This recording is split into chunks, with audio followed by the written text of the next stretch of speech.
We're here today to celebrate a great collector, Emmanuel Christofides, who was born in 1928 and sadly passed away 5 years ago in 2020. And his collection of primarily Sung ceramics is hugely varied, just in the same way that he was. Emmanuel, known as Manos, was actually born in Alexandria in Egypt. It was a highly cosmopolitan, multicultural place with some tremendous collections. And so it's no surprise that he, like many others at the time, got interested in collecting.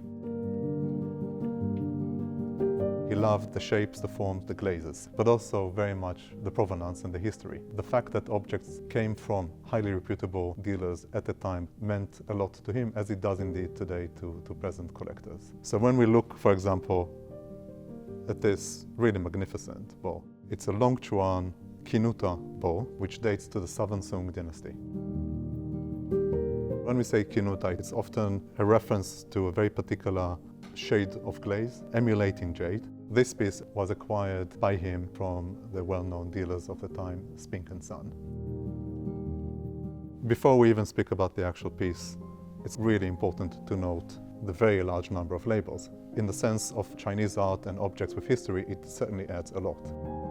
This belonged to the collection of Alfred and Ivy Clark. This piece was so highly appreciated and admired that it's been in no less than 5 exhibitions. So in terms of history, it really is one of the best objects that one could really hope to own. But beyond that, it has a really rare shape, this sort of conical shape. It's really this just wonderful light blue glaze, so typical of the Junyao kiln, one of the 5 classic wares of the Sung dynasty.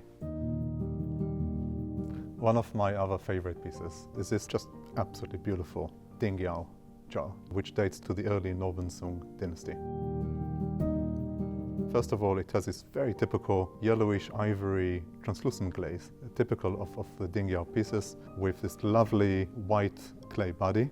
Before we even turn to the very beautifully and crisp decoration carved around the sides, it's really interesting that it has the rare incised guan mark. That means that this was made most likely as an official piece presented to the Sung imperial court. Next piece I'll be looking at is this really remarkable brown glazed Dingyao mallow-shaped dish, which Emmanuel Christofides acquired from Eskenazis. A wonderful object, very thinly potted, but absolutely perfect in shape. And it's amazing, to imagine that a dish such as this has survived for about 1,000 years. And then we have here this really impressive, large Yaozhou celadon glazed bowl, acquired from Priestley and Ferraro. What I love about it is really the amazing decoration of a deer eating lingzhi. It represents the wish for long life, as well as deer being also related to success in one's career and prosperity.